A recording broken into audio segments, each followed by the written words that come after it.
Telugu kids story. Hi పిల్లలు, ఈరోజు నేను మీకు ఒక మంచి కథ చెప్తా. ఈ వీడియోని చివరి వరకు చూడండి. ఈ కథలో చాలా ఆశ్చర్యమైన దృశ్యాలు ట్విస్ట్లో ఉన్నాయి, అలాగే మంచి ప్రశ్నలు కూడా ఉన్నాయి. ఓకే, ఈ కథ నెక్స్ట్ ఎపిసోడ్ కోసం మన ఛానల్ని సబ్స్క్రైబ్ చేసుకోండి.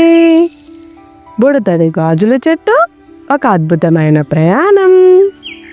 ఒక ఊరిలో బాలు మరియు సుమి అనే ఇద్దరు మంచి స్నేహితులు ఉండేవారు. వారి ఊరిలో గాజుల చెట్టు అనే ఒక వింత చెట్టు గురించి ఒక పురాణ కథ ఉండేది. ఆ చెట్టును తాకిన వాళ్లకు ఒక మాయా బహుమానం లభిస్తుందట అని పెద్దవాళ్ళు చెప్పేవారు. ఈ మాట విని బాలు సుమి ఆ చెట్టు ఉన్న అడవికి వెళ్ళాలని నిర్ణయించుకున్నారు. అలా అడవి ప్రయాణం చేస్తుండగా మొదటిసారి వర్షం వచ్చినప్పుడు ఉంటుంది కదా, అలా ఉన్న అడవిని చూసి ఆశ్చర్యపోయారు. ఒక బంగారు పక్షి వారిని చూసి, "ఇది ధర్మం ఉంటేనే ఈ గాజుల చెట్టుకు చేరదు" అని చెప్పింది. బాలు సుమి అడవి అందాలు చూసి ఆశ్చర్యపోయారు. అలా ఒక చీకటి గుహ దగ్గరికి వెళ్ళగానే ఆ పక్షి అదృశ్యమైపోయింది. అలా చీకటి గుహలోకి వెళ్ళగానే ఓ పాపాయి బాబు వారిని ఆపాడు. గాజుల చెట్టుని చూడాలంటే నా 3 ప్రశ్నలకు సమాధానం చెప్పాలి అని అంటాడు. మొదటి ప్రశ్న, ఎప్పటికీ కోల్పోని ఖజానా ఏది? అప్పుడు సుమి చెప్తుంది, అది జ్ఞానం. అవును అవును, ఇది నిజమైన ఖజానా. రెండవ ప్రశ్న, ఎవరికైనా గెలిపించే అస్త్రం ఏది? బాలు చెప్తాడు, అది ధైర్యం.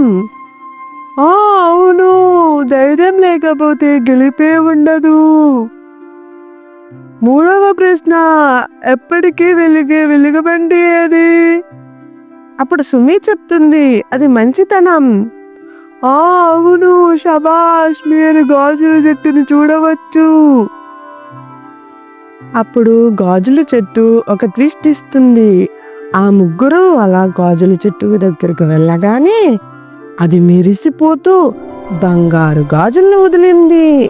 కానీ ఒక్కొక్కరు తీసుకున్న గాజు వారి వ్యక్తిత్వాన్ని బట్టి ప్రత్యేకమైన శక్తిని ఇచ్చిందట. బాలుకి ధైర్యం పెరిగే గాజు దొరికింది. సుమికి తెలివిని మరింత పెంచే గాజు లభించింది. ఈ ఎపిసోడ్ చాలా బాగుంది కదా. మరి ఈ ఎపిసోడ్లో మనం ఏం తెలుసుకున్నామో చెప్పుకుందామా? జ్ఞానం నిజమైన సంపద, ధైర్యం ప్రతి విజయం వెనుక ఉండే అస్త్రం, మంచితనం ఎప్పటికీ వెలుగునిచ్చే దీపం అని తెలుసుకున్నాం. అయితే గాజుల చెట్టు ఇచ్చిన గాజులను తాకగానే ఊహించని మరో అద్భుతం జరిగింది. ఆ కొత్త ట్విస్ట్ నెక్స్ట్ ఎపిసోడ్లో చెప్పుకుందామా? అది చాలా బాగుంటుంది పిల్లలు, మిస్ కాకండి. Okay, like, share and subscribe.